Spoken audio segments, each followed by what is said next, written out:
Welcome back to the Vendor Table, presented by Aftershoot, the AI calling, editing, and retouching program designed to give your time back so you could focus on the important things. What's up, Lauren? Hello and shit. Hello and shit. All right, Leo Skeppy. I love him. I can't help it. People do love that we recorded that ad for Blacksmith. Well, you recorded that ad. I made you record an ad for Blacksmith, and it was like, good morning and shit. He was like, Leo Skeppy! I can't tell if he's very masculine or very gay. He's gay. He's definitely gay, but he alternates. Like, he's just like, oh, this shit is really good. Oh my God, it's like really good. I know. He goes like in between. And I just love the way he talks. Yeah. Well, he's friends, like, apparently him and Carlo had conversations. Like, Yes. Could you imagine the two of them together? That would be great content. He's also like 7 feet tall. Is he really? Yeah, he's really fucking tall. Really? Yeah. Oh, I didn't know that. Okay. Yeah. Him and Josh would have a good conversation. Josh is like the tallest person I think I've ever not met in real life. Josh is literally almost a foot taller Didn't than he me. say he's 6'7"? He's 6'7". That's crazy. That's absurdly tall. Could He's you like imagine- fucking the Australian Slender Man. Yeah. Did you? He is really skinny too. I know. Did you see? Like, I love his. Like, you pointed this out in the episode, but like when he does the 360 camera, it all like warps and shit, and it looks. Ever since you pointed that out, I've been watching his clips, and I just laugh now every time because I never really noticed it. But now it's like, yeah, it's like Flint Lockwood with his like skinny spaghetti legs walking. It is like so fucking funny. His shit is so good. I love Josh. Also, what's been going on? The middle of the night phone calls, Josh. Yeah. Well, What do you want to talk about? He tried calling me at 4:50 in the morning. Tried calling us at 4:50 in the morning. I know, but then I got a call from him like solo. What are we talking about? No, he called us in a group. I know, but again, I got another one. He just wants to chat. Like, I was in the office. So we have to schedule these things, Josh. He interrupted my gaming time. I was just like, you're interrupting my gaming time. I literally haven't gamed in forever. And I start gaming, and who calls me? Josh. Well, he wants to talk to his parents. Yeah, he does. He does call us mom and dad, which is very weird. Mom And dad. Mom and dad. Yeah, it's like Bluey. Bluey. Yeah. I fucking love Bluey too. I really do. What are we doing? I don't know. How are you guys doing today? Hi. So, summer's winding down. I like your shirt. Thanks. Man, Jurassic Park. I forgot I had this on today. Yeah. Did you watch a new one? No, I haven't. I heard it's like okay, mixed reviews. I heard it was good. Yeah? Yeah. Okay. Like, I probably should see it in the movie theater. It's probably Yeah. out of the movies by now, like by the time this comes out. I should go to the movies. Yeah, there's so many movies I want to see. Superman, The Fantastic Four. I want to see that one, the Jurassic Park. Just watch Happy Gilmore 2. That was great. What did you think? Okay, so here's my thoughts. Okay, I know you hate golf. Yeah, I fucking hate golf, but I do like Happy Gilmore. Okay, if you said you hated Happy Gilmore, No. I'd be like, just leave. Just get out. Get out. Okay, thoughts on the second one. It was really good up until it got stupid. And like, I thought like the first hour was awesome. I was like, wow, this is actually better than I thought. And then the last half hour was like really goofy. And I was like, they could have done without it, but there were still some funny parts. It just didn't hit for me. It like, there were some lines that were really funny. Like, there was one part, Bryson DeChambeau, who's one of the pro golfers, like, the one Becky Lynch actually grabs Rory McIlroy's titties, and he like jumps in and he's just like, "Don't touch my boy's titties; those are my titties." I was fucking cackling. That was like my favorite. That was probably my favorite part of the. It was a good cast. It was. I mean, they had something like 70 cameos or something. That it was like crazy. The thing about Adam Sandler movies is he just has. You could just tell he has like the best time like making them. Yeah, like he's just employs his friends and like. I know. I wanted to love it, but I didn't. I didn't love it. It's nowhere near as good as the first one. But I did have a good time. Like, I didn't like walk away from it and be like, this sucked. I know. Like, I was like, okay. It was okay. It was okay. Right. It was okay. It was okay. All right. But there's we've had not a lot go on since we last recorded, but at the end of our last recording session, you had asked the question because I had told the story about how I had to fire a potential client. Like, they were like, if you guys go back a couple episodes, you could hear it. But it was, like I was getting red flags from this client, and eventually I was just like, this isn't worth it. This isn't not worth my time and everything like that. So Lauren was just like, we should do an episode on this. So we put out a question box, and LT put together like the results of the answers. We have a variety of answers of why clients or vendors fired clients. So Look at me with my ideas. look at you. Yeah, this is like that. Yeah, you know. So that was Light bulb. wow. It was just one time. Okay. Yeah, I'm I real know. proud of it. Very proud. Thanks. I'm proud of you for this one. Okay. So we put together, and this is like a variety. So like, and God, Lauren's so good. Not you. She's the other one. Okay. Okay. But she put Not you. Not you. Mediocre at best. No, it's fair. She's better than me. So she put together reasons why, and she categorized them. Look at you, LT. Oh my God, she did. Mother and father. We didn't read any of these. This is what's great. She put contracts, prices and payments, bride and groom zillas, and other. Give that Wow. girl a raise. Okay. She's deserving. Okay. All right. LT, thank you for this. So we're going to do a whole breakdown. Have you ever had to fire a client? Well, you know I have. I have. Yeah, you have. Chances right? are, if you've been in this industry for over a year, you've had to fire at least one client. Yeah. Unfortunately, this has happened. And, you know, how do you deal with it? Or like, are there signs? There are signs. There are always signs. And that's the thing is there's always going to be a sign that the red flag be waving, Yeah. you know? We really need the red flag guy. I know. I love him. Could you imagine a cameo that he just like runs across the studio? That'd be the greatest thing ever. Can we pay him? Matt, oh my you God. have a new job. Yeah. That'd be we should. Imagine Matt just like pops up out of the corner like, meow, Oh my God, that'd be so and good. dips out. Like we had a button. If we had a button that just like red flag. Lizard. Have you seen that? No. No? Wait, lizard. What's lizard? You haven't seen the lizard yet? No. It'll happen. It'll come. You'll have your time. Is it a TikTok thing? Yep. Okay. It hasn't been on my FYP. We got to figure out how to use the lizard. Okay. Yeah, that's cool. It'll go viral. My FYP is full of fucking this shit. Lizard. No, it's not full of lizard. No, it's full of fucking drama on. I know you have tailored your For You page. You built that shit brick by brick. 100%. Wedding drama and wrestling content. That is all I see now. Wrestling content. It's literally half my feed. It's like, okay, here we go. SummerSlam. Oh, yeah, SummerSlam. Wedding drama. SummerSlam. I'm like, I love it. So I don't know how I got back into wrestling. I don't understand it. I'm 39. I'm happy for you. It's crazy. It's a good thing to be back into. Yeah, SummerSlam was great last night. So I didn't watch it. It was good. It was. I fell off the train. Yeah. Brock Lesnar made a return. Oh, fun. Every time he comes back, that's fun. Yeah, it was crazy. So. All right. So let's get off the wrestling content. I'm sorry, guys. All right. So have you ever had to fire a client? Okay. Lauren. Yeah. As always, ladies first, you kick it off. All right. Well, then you should go.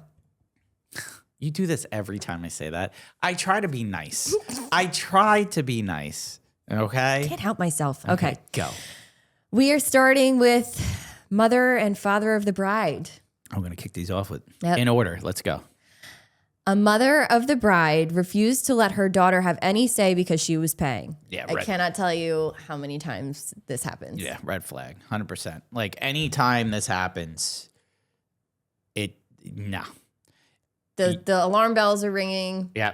And here's the thing. If you're a vendor and the contract is signed by the couple, that parent has no say regardless if they're paying or not. So that's the thing is like, and you could tell your client that if they're like hesitant or they're trying to make their parent happy, at the end of the day, it is their day, regardless if the parent is paying or not.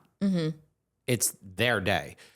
If the parent has signed the contract, a third-party addendum or something like that, where they do have a say, technically, then they do have a say. Like they do, like because they signed a portion of the contract. Kind of, but even that like addendum, it kind of is just there to let them know that yes, you're paying, but the contract, like the clients are technically the people you need to make happy are the clients. That's true. So it's that third party addendum, I mean, we can actually talk to Paige about this and maybe do a little corner on it, is there as a added layer of protection for the couple and the photographer so that they know that, yay, just because you're paying doesn't mean you get to, Yeah.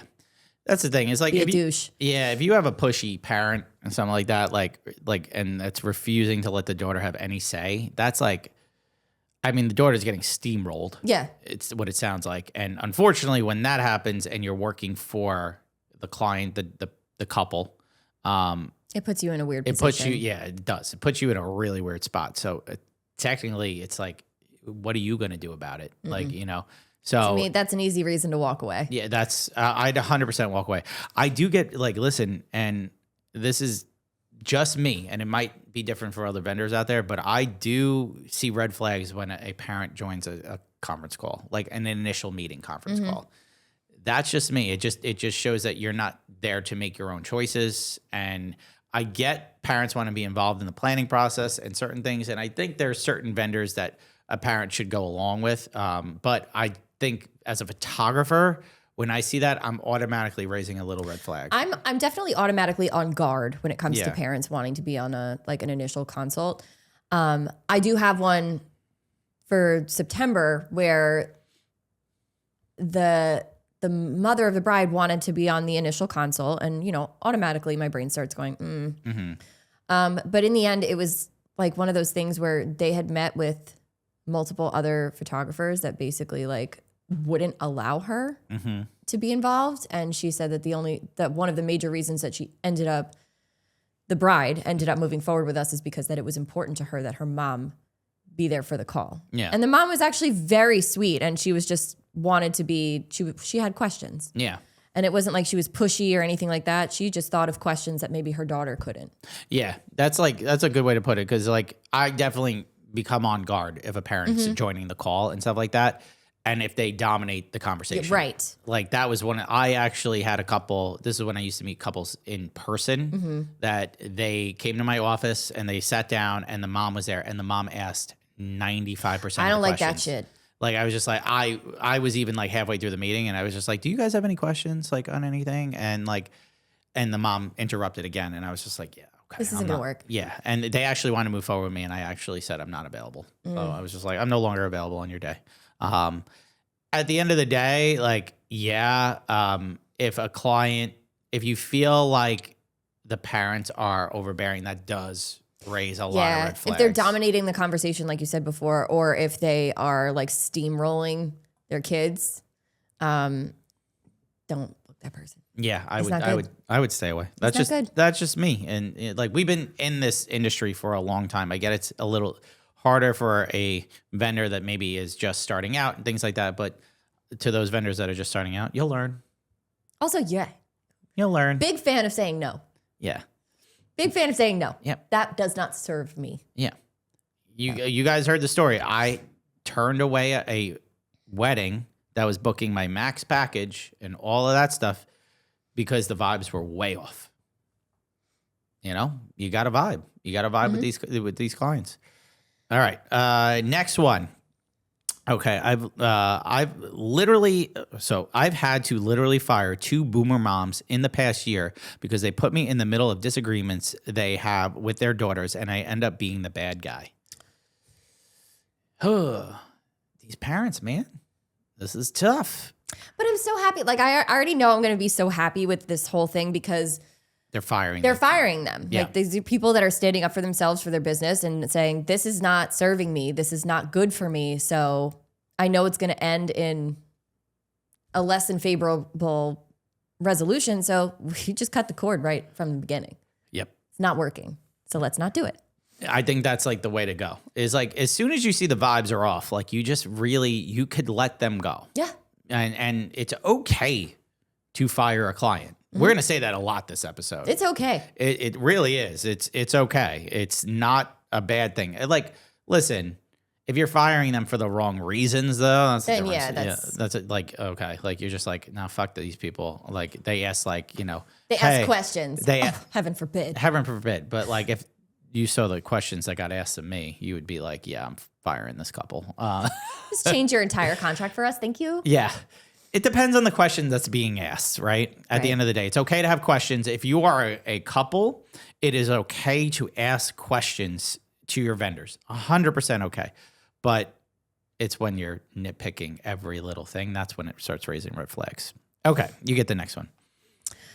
And then this is the last like family one. It's always moms.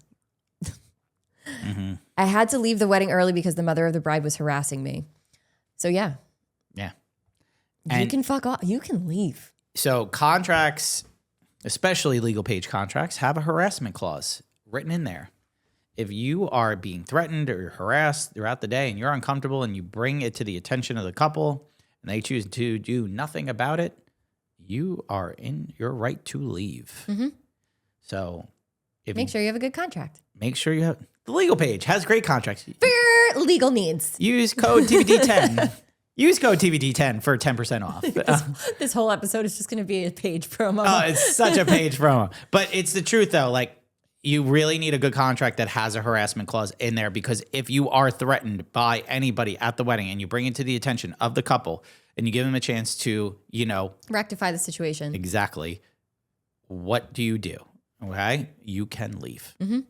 So stand up for yourself at the end of the day. All right. So let's move on to the next topic. Editing. Editing.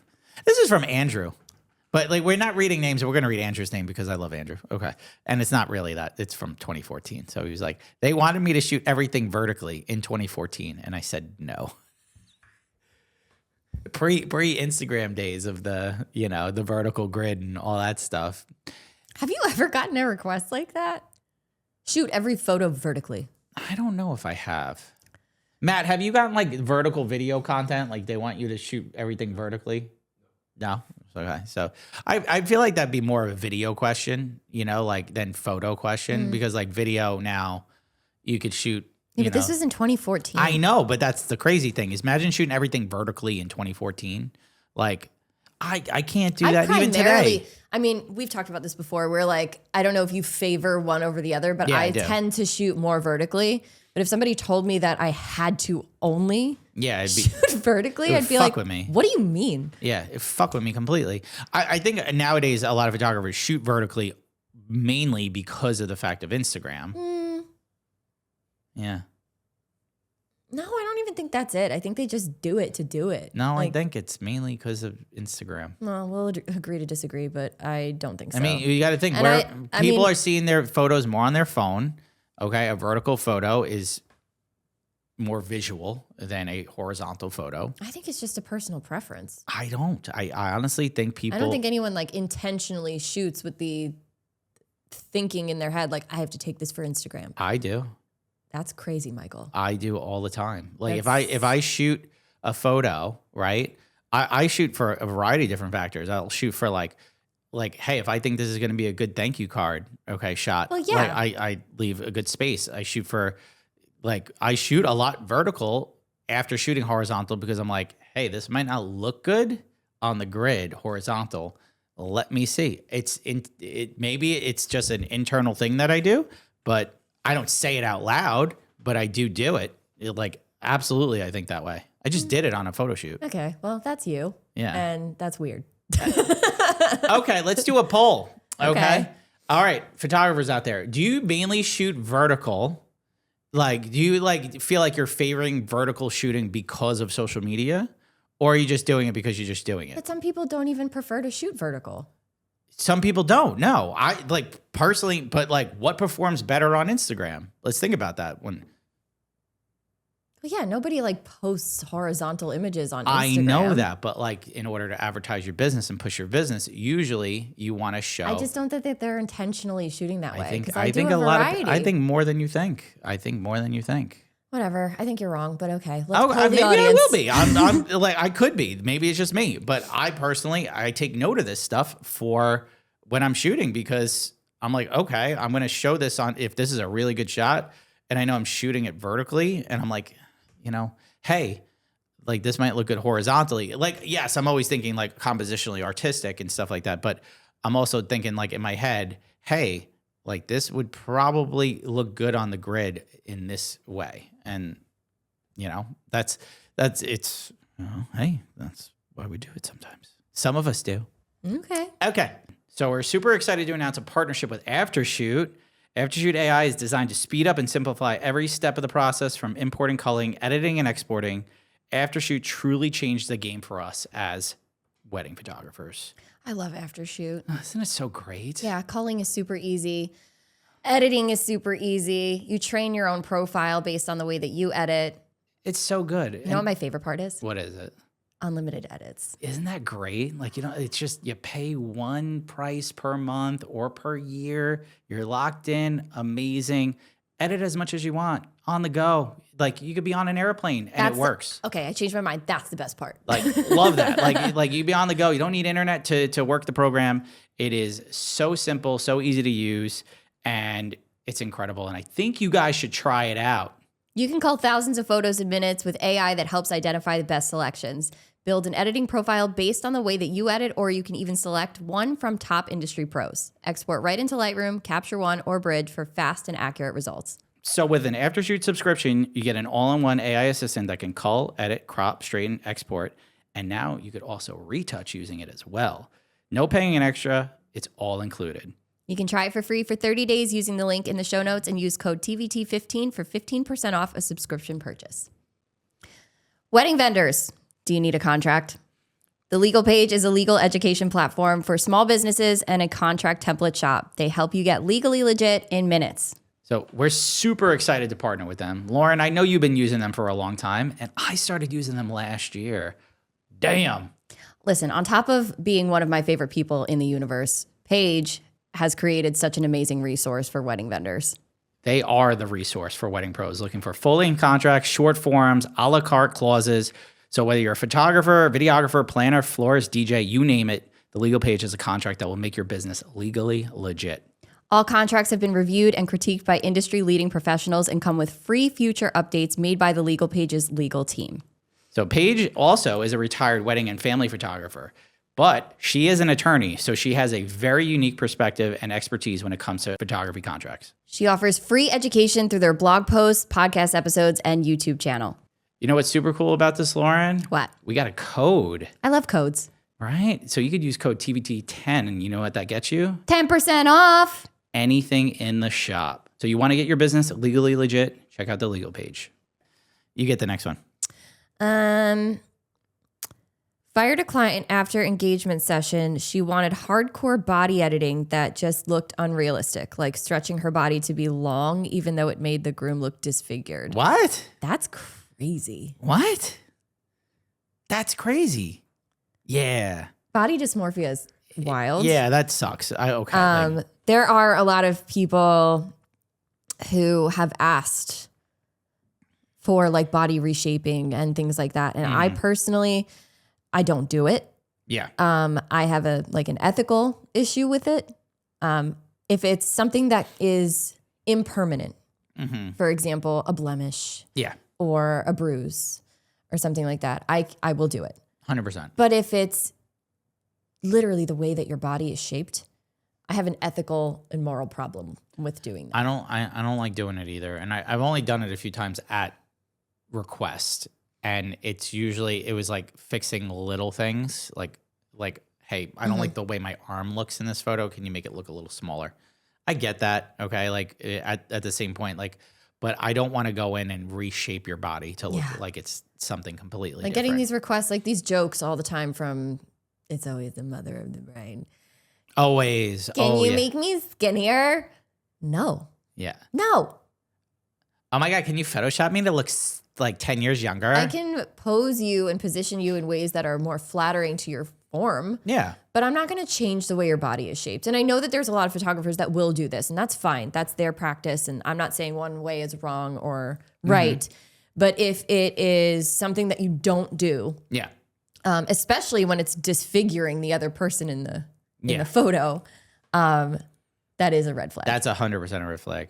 I actually photoshopped clients, like a groom's hair, Oh, yeah, like because it was like blowing in the wind and stuff like that. And the bride had actually requested like, hey, can you like clean this up? That's like a different. Again, it's something that's impermanent. That's something that like I feel like is a lot different than changing somebody's body. Like if you do it in that photo, you have to do it in every photo. Yeah. That's the other thing. It's like if you're changing something like that about yourself, yeah.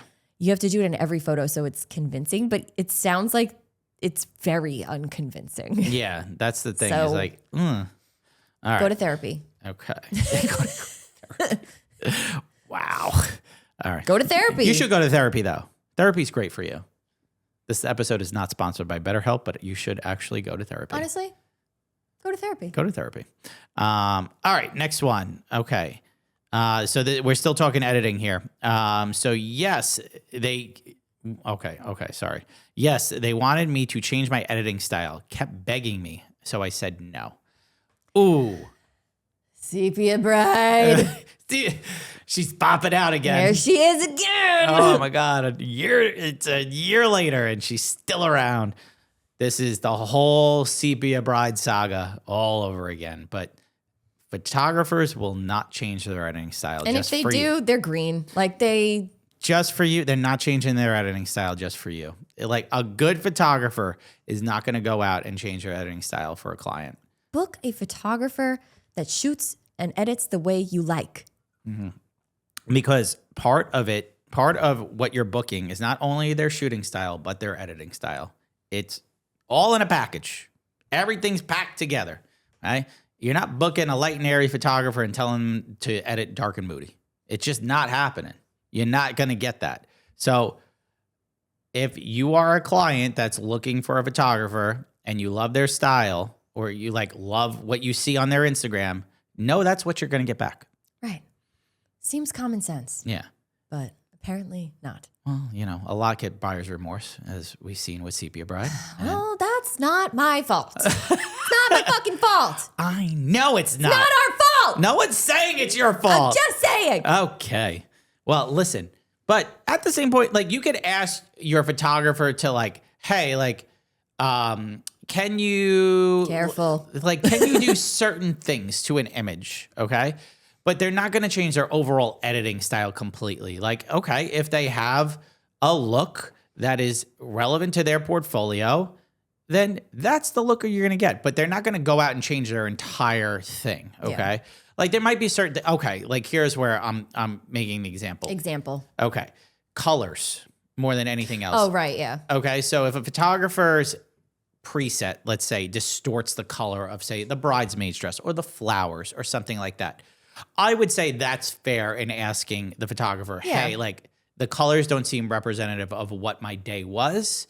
Can we try to keep the colors, true to color in that regard? And I honestly think they're correct in that. I think that's a valid request. Yeah. Especially skin tones, like the colors of whatever the bridesmaids are wearing. Yeah. Flowers, particularly, they spent all this money on these particular florals, and if the colors don't match, it just sucks. Yeah, if like your preset is washing out the color, unless that's what they asked for. It is what they asked for, but at the same point, like I do think that like a client has a valid request in asking you to slightly adjust it. Yeah. I don't think that's like an outrageous request. I don't think so either. I think like I've had a bride actually ask me that because like she had these bright pink bridesmaid dresses. Mm-hmm. Barbie pink. Like, I remember you telling me about. Yeah, like, and it was, and like my personal preset does wash out like reds and pinks a little bit. So she asked me like, hey, I want the bridesmaids colors to be true to what they were. Mm-hmm. And I was just like, no problem. So every image was edited. Every image with a bridesmaid was edited to match the colors perfect. And I even showed her like the before and after, like this is what the camera captured and this is what the edit was. Just so you get a good idea of like what I'm doing here. It does modify things a little bit because it was a very vibrant pink. Right. But, like that was a client request and I feel like that's a valid one. Yeah. All I right. agree. All right. You get the next one. When I started photography, one client had me going on for 7 months of re-edits. Oh, now, this is like not an example of somebody who canceled a client. This is, when they first started. No, you will not catch me doing this shit. Yeah, no. No, No, 7 months of re-edits? That's crazy. Yeah, I'd just be like, 7 months? that's insane to me. This is why you have to have parts in your contract that, like, I have a thing in my contract. I don't know if you do either, but like re-edits, it's like, I think you get like 2 re-edits, and then after you have to pay per image. Do you have something like that? I have to go back and check, but it's kind of like discretionary as well. Like if I felt like I delivered what is indicative of my portfolio, then I have every right to just say no. Yeah. But if I agree in any point and it would make them happy, then yeah, I'll do a re-edit with their preferences in mind. 7 months worth of re-edits is crazy. That's insane. At that point, I would be like, No, I fulfilled my contract. at that point, I think I'd just give up and give the raws. I just might fold at that point. No, you wouldn't even put yourself in this position. Probably not. Probably not. I think You like, would not be doing this at this point in your career. I just think like, yeah, no. Now I'm way too far in my career to even entertain this. There's a lot though, like, you know, clients do want re-edits of certain things, and they will ask for re-edits, and that's okay. Like I mentioned this, but like Jenny, for example, who's the Legal Paige Acres, who I love her dearly, she asked for certain things to be edited. Like she had a streak in her hair that was like super like bleach blonde. It was like she just wanted that edited out of like 13 photos. I was like, no problem. That's a reasonable request. Reasonable. 13 photos, easy. Yeah, and I even said to her, I was like, this is nothing. Like, you know, absolutely, I could change stuff like that. Like a flyaway, things like, especially if they're photos you want to feature, things like that, print. Like, I want to make sure, like, my clients are happy. But if it's, like, an entire gallery of re-edits and it takes you, that's too much. That's where you have to start charging an extra fee. Like, This is the next one is interesting. Can you read that? yes, okay. Client wanted to pick the wedding images she wanted edited. There are photographers that do this, though. It's an entire, like... Is it IPS, right? Yeah, this is like an entire business practice is IPS, and that works for some photographers and it works for other photographers. But I think if this person hired a photographer who does not do in-person sales, then yeah, it definitely doesn't make any sense. But I don't hate this. I don't hate this either, because ultimately you want them to be happy with their images. It's not how I do things. Yeah, I don't do this either. But think like they pick the pictures that are printed. Yeah. I honestly don't think the IPS method is a bad way to do things. I don't either. They get to choose what they want edited and printed. Yeah, it's kind of, I don't want to say like it's less work for you. It is a lot less work. I mean, at the end of the day, like say the client chooses 500 photos, like, and you all you're doing is putting like the JPEGs on your site. They pick the JPEGs they want edited in your style, like the 500 out of there. You put everything on there, the 5,000 raws that you shot, even the bad, the crooked, the blurry, everything. And they pick the ones they want. I mean, does it take more time? Probably, because it's going to take more time for them to go through it. But if you give them a time constraint, that might be good. I can't fault this. I can't say that it's... No. I can't say that it's like a reason to fire a client. No, I don't think it's a... I think that's an education thing. Like they just need to be talked to about the process. But this would not strike me as a red flag. Yeah, I would just say like if that like I wouldn't fire a client over that. I'd say like, hey, that's an IPS photographer. I don't personally do that. What I do is I edit 1,000 to 1,500 photos, and you can download the ones you want. And you could, yeah, exactly. You get to pick the ones you want. But I go through them. I throw out the blurry ones, the ones that are out of focus, the ones that are like, you know, multiple of the same, like the duplicates and stuff like that. Like I just think I don't think that's a reason to fire a client. I just think like maybe like next time if you did fire a client over that, I think like maybe educate them on this, like more than anything else. I just don't feel like that's a reason warranted to fire a client. No. All right, you get next one.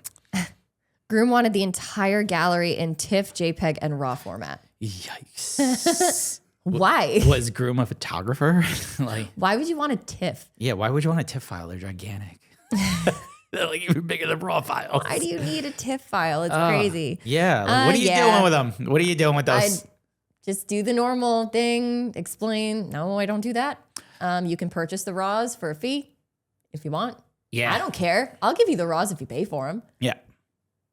Yeah. Yeah, sure. Well, yeah, you're going to pay extra money for it. But if you just want me to just give you all of that stuff, no. Have you had a client ever like request the raws? I don't think we've ever talked about this on the show. Have you ever had a client request raws? Yeah.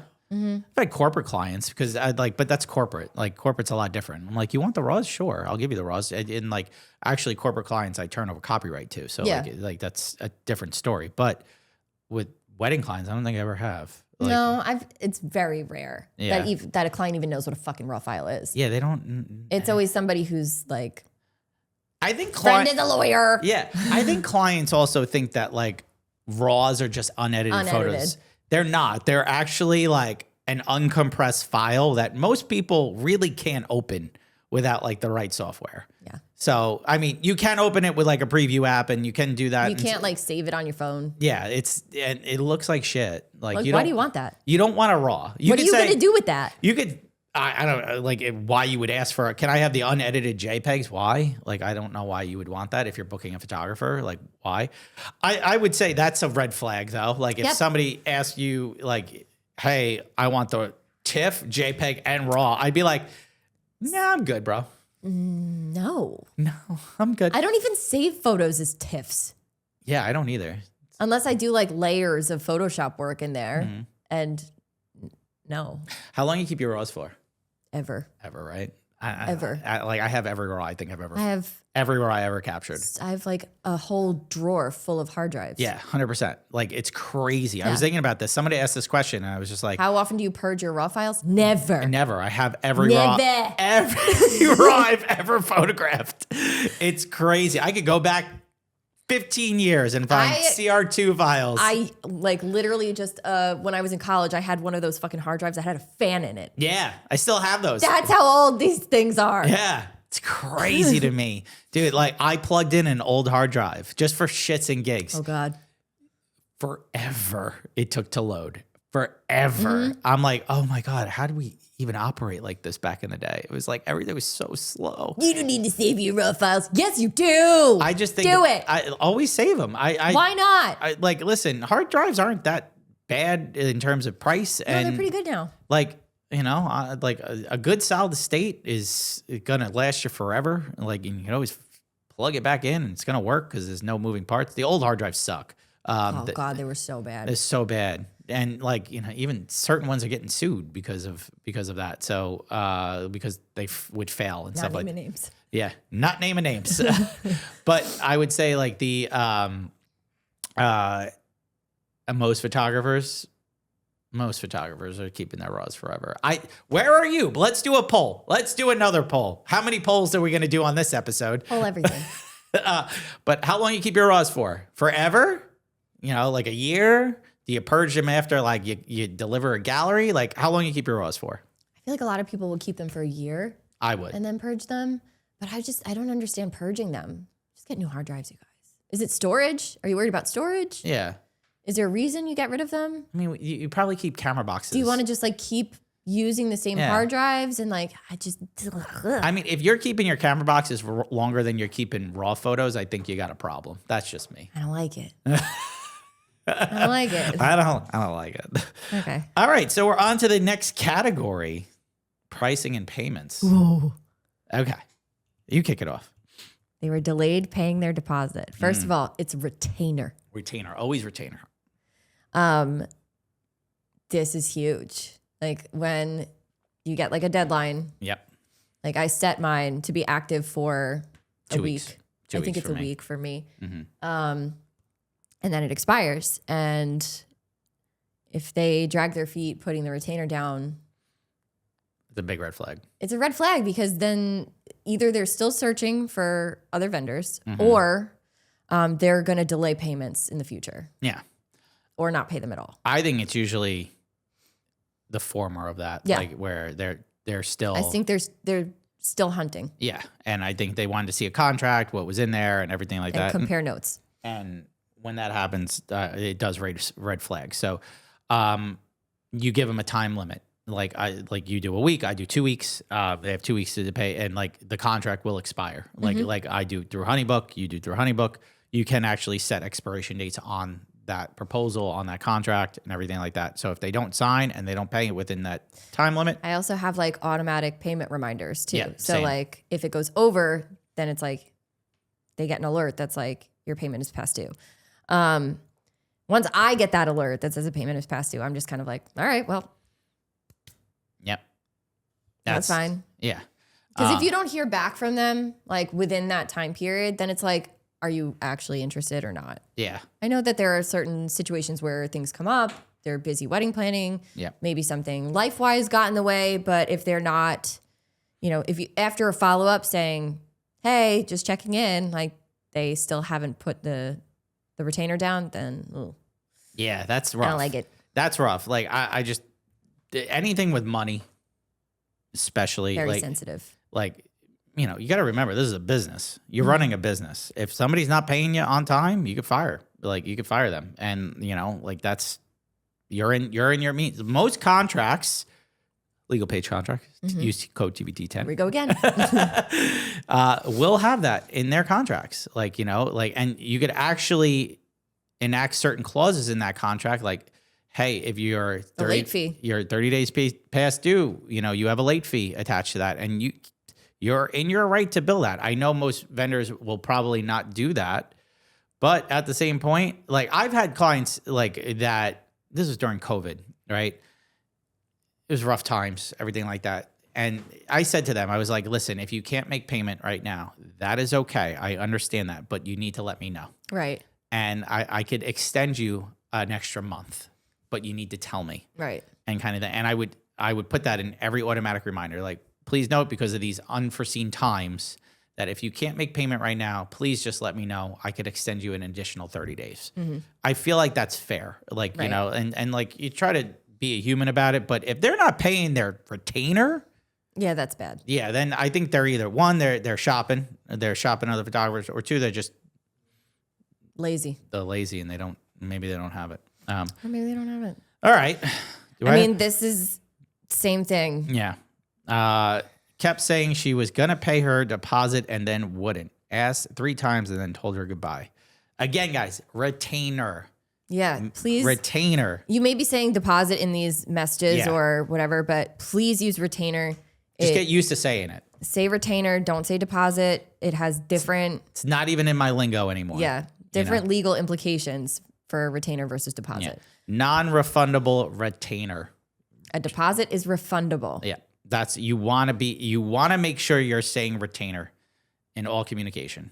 Because as soon as you say deposit, that's it. That's it. That's different. You ever just feel like you're playing catch up with inquiries? Nuh-uh. Why not? Because I have HoneyBook. Isn't HoneyBook like the absolute best? Yeah, it's been game changing for my business. It is like the biggest game changer for wedding creatives, for wedding vendors. You don't understand it until you're in it. Everything is fully automated. You can have the AI like pretty much take care of everything for you and only just personalize everything as you go. Exactly. So like now the second someone inquires, they get automated personalized messages without like lifting a finger. Mm-hmm. That's like the biggest thing for me. I'm getting back to my clients quicker. I'm giving them like personalized responses. You can't beat that with a CRM platform. No, my workflow on the back end has been so much more streamlined since signing up with HoneyBook, I think 4 years ago. It's like having a business partner that just makes you look super professional. And follow-ups handled. You don't even have to think about it.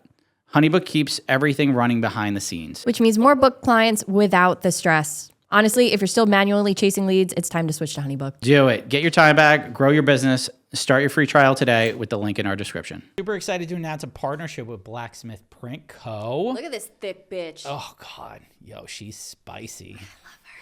Yeah. So Blacksmith brings quality, simplicity, and a boutique customer service to photographers looking to upgrade their album experience. These things are fucking good. Beautiful. I mean, we picked them up. Like, we got Brady, the owner, sent us these sample albums with our photos in them. One, they look gorgeous. Color was fantastic. Spot fucking on. Beautiful, beautiful albums. Super thick, super heavy. He also walked us through the design process and onboarding personally. Yeah. And he does that for every single client that he books. Yeah, and I love that personalized experience. So the albums included, like what he offers, 8x8, 10x10, 12x12 sizes available. So included with an album purchase is premium packaging, free shipping, any cover material. They have leather, linen, embossed names, raised letters, cameo window option, and embossing foil, so you could like, see your names and everything like that. 90% of orders ship within 7 business days, and ordering is super easy right through the website. Blacksmith only takes 30 to 50 new photographers a year who are looking to order 15 albums a year or more. A special offer for Vendor Table listeners who qualify will get $500 of album credits towards your first sample when you mention the Vendor Table in the How Did You Hear About Us section when applying on Blacksmith's website. So check them out for yourself at blacksmithprintco.com. So, yeah, I think if you're asking her to pay her retainer and then she wouldn't, and you ask 3 times, Bye. Goodbye. You're obviously done. not interested. You're not, like if you're, Don't waste my time. and if they get back to you and they're like, oh, what do you mean? No. Well, like, yo, girl, you didn't pay. Fucking pay. 3 follow-ups. 3 follow-ups? Come on. They're gone. You crazy, girl. You crazy. Okay. All right, next one. You got it. They tried to haggle pricing after the booking, and it was a pain in the ass. It's a typo. They tried to haggle pricing after the booking. Impossible. No, you signed the contract. That's your contract. We are not changing your pricing You're after not- you booked. No. You're going to haggle. Tacky. Bro, don't haggle wedding vendor. Come on, man. We said this before. You could, a vendor will modify certain things. They will add things on. They will work within your budget and stuff like that, but you're not going to haggle them from their full collection and ask for $1,000 off that collection. You want a collection for $1,000 less? They will modify it for you to get Maybe to that. it's less coverage. Yeah. Maybe it's no second shooter. No engagement session, things like that. Like if you're a florist, they're taking away like 3 centerpieces. I don't know, how that works. But Piss off the florist. like I don't. But in reality, like if you want something within your budget, don't try to haggle it. Like some vendors will offer discounts for certain things. Like I offer first responder discount, police, fire, military, EMS type thing. Even offer a teacher discount because my wife's a teacher. There you go. Okay. Love the teachers out there. But if you are trying to haggle down a price, that's usually not going to work. We're not car salesmen. It's disrespectful. Yeah. So, and doing it after the booking is nuts. yeah. It's like, hey, Doesn't work, man. we just realized we spent a little too much money. So what can you do? Like, no, No. that's not how this works. So then you get Get So, your finances in order. so if they paid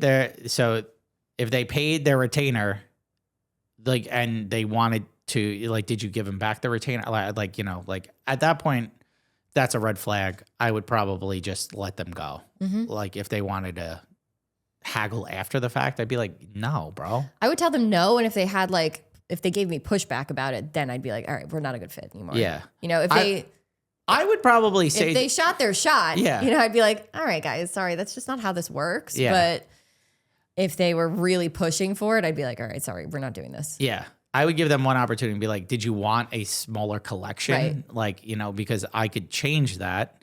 That's fine, but I'm not going to give you a discount. Right. Like, hey, like, oh, we booked an 8-hour collection. We really wanted the 5. All right, that's a different story.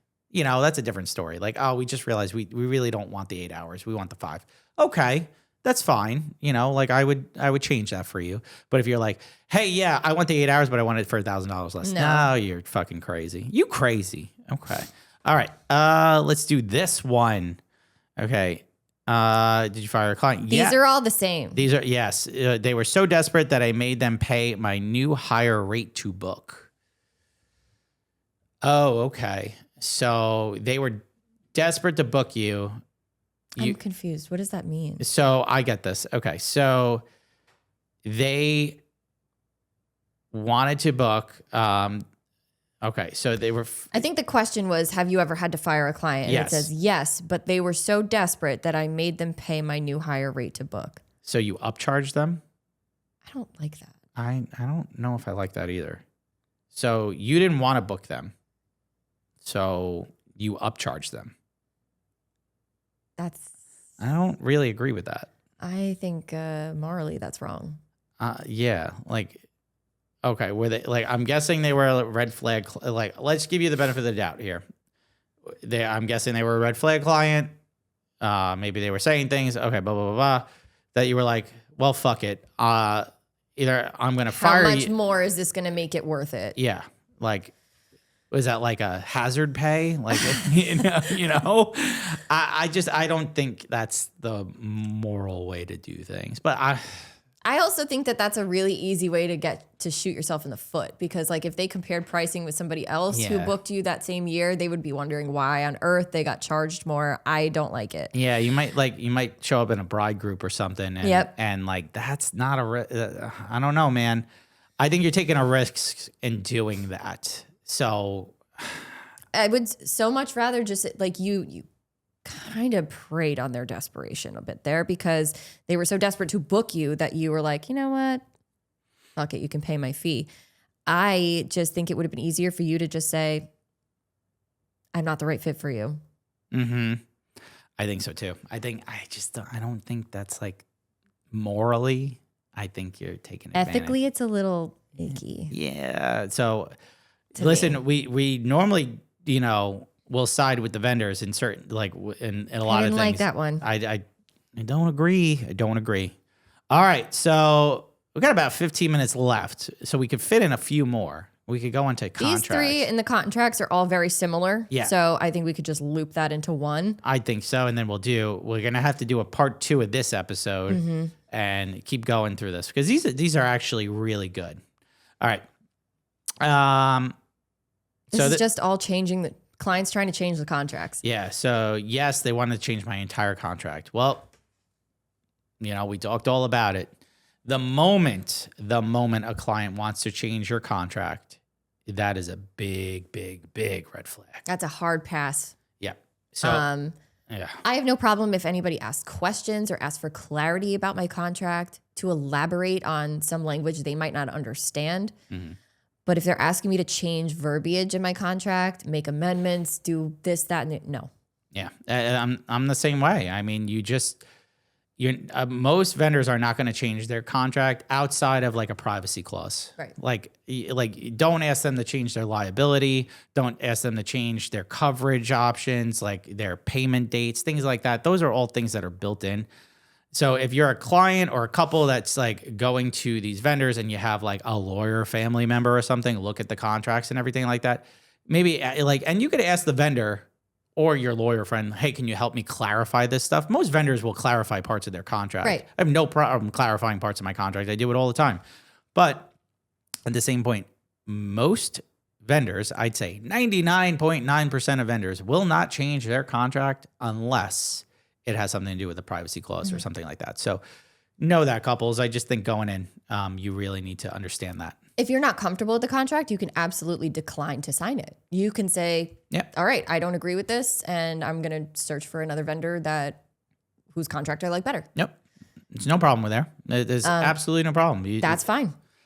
But changing it, I mean, I had a client that wanted to change my payment schedule.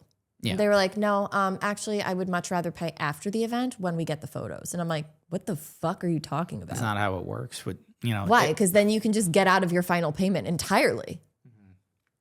How does that protect me? I know a lot of photographers that do that. They don't get paid until after they deliver. I think you're taking a risk doing that. That's just me. That's just me. I just think like nowadays it's very easy for a couple not to pay. Like be like, hey, I have your photos ready. Well, you send them teasers. So they have like 15, 20, 100 teasers. They're good. Yeah. They got all the best photos from the wedding. So I personally get paid before the date. I know some photographers who will take the final payment on the day of. I don't like that though. I don't like that because then that's. I personally don't love it either because I don't feel like they should be handling money on the day of. On the day of their wedding. Yeah. Like that anyway. Tips one thing, but like a whole ass balance. Yeah. Do you want to walk around with cash? No. I personally don't. Like if you're walking around with $5,000 in your pocket, that's risky. Number one. Number two, I don't want to have to think about that the day of the wedding. like, oh, they didn't pay me. I had that happen one time Because early in then my what? career. Like, yeah. what if they don't have it? Then you're like, well, Like, gun to your head. Am I shooting this wedding or not? yeah. You know what's funny is like ever since I enacted, like I do like payments due in full 2 weeks prior to the wedding date. Ever since I enacted that, and like they get payment reminders and stuff like that, I have not had to deal with that in like 10 years almost. Mine's even further out. I do a month beforehand. You do a month. Yeah, and then that's when I do like their finals call. Yeah, so. like I send them a templated email, basically like, here's your wedding guide. Let's set up your finals call, and just a reminder, you have a balance due 2 weeks prior to the event. It is this amount kind of thing. So it's like kind of in there, but then they get a automatic reminder 2 weeks out. Go ahead. We're going into Bride and Groomzilla now. Okay. And this We'll start this one on this, and then because we're at like we're almost at end time. okay. So we're just gonna start the first one. Yeah, go ahead. Just literally Preview. This is a preview. This is a preview. Preview. They were just a bitch. LOL.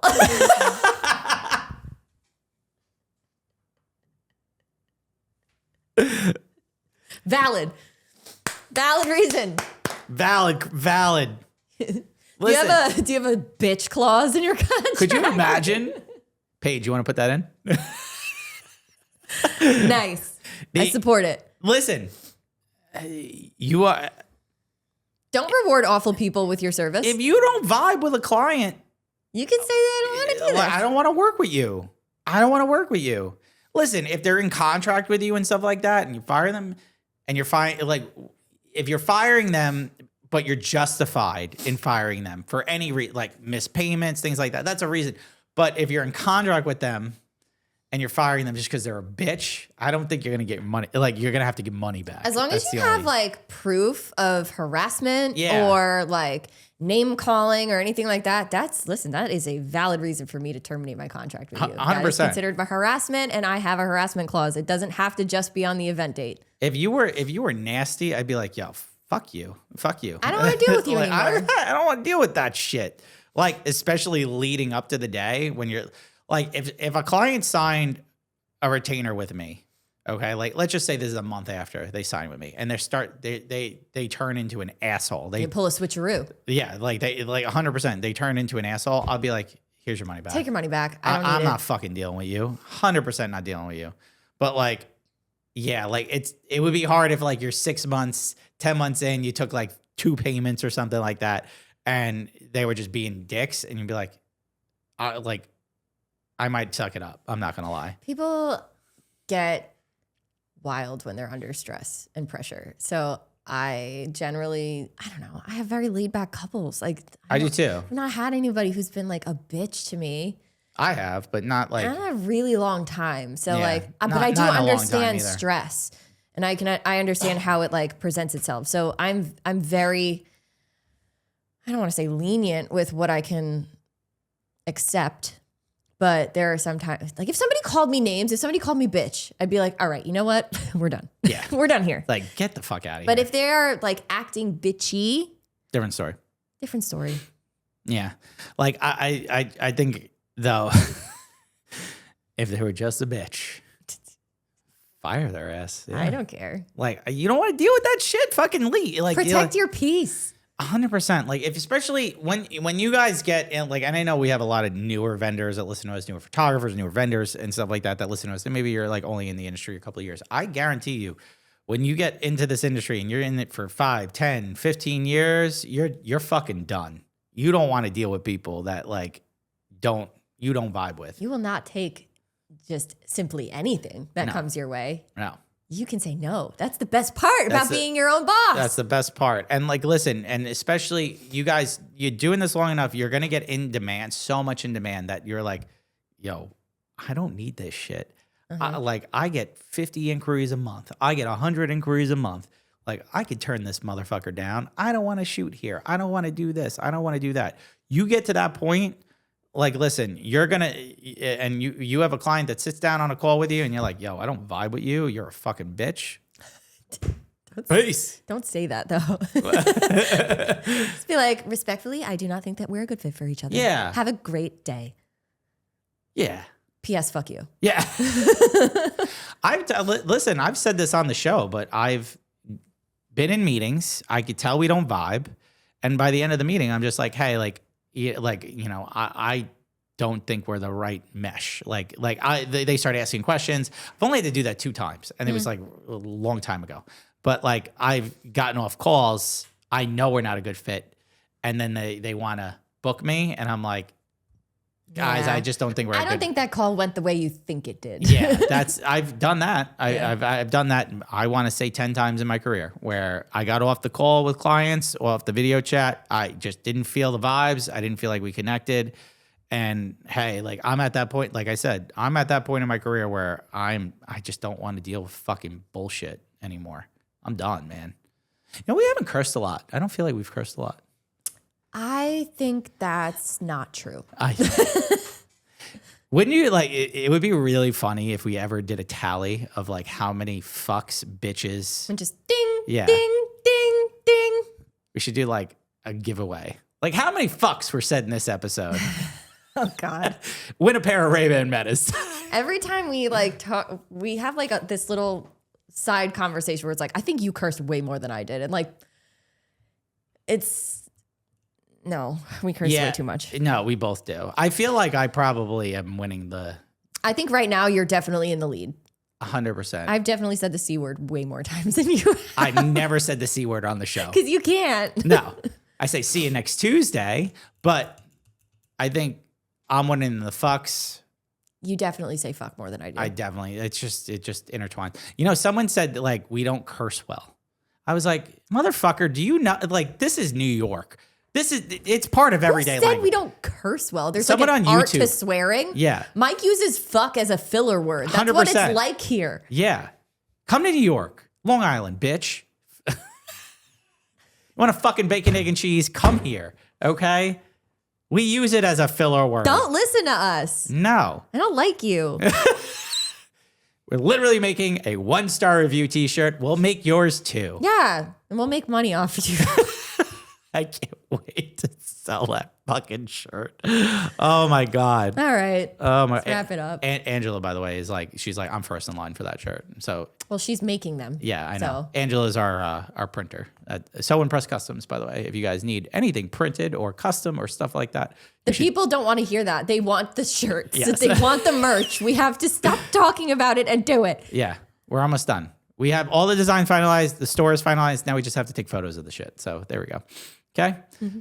All right, Lauren, where can they find you? You can find me at LaurenO'BrienPhoto.com, Lauren O'Brien Photo, and the Feral Photog on Instagram and TikTok. Mike, where can they find you? At Mike Hosara Photo on Instagram, TikTok, as well as my website. And you can find us at the Vendor Table Pod on Instagram, TikTok, YouTube, as well as our Facebook group. Guys, it's been fun. We'll catch you next time. Okay, bye.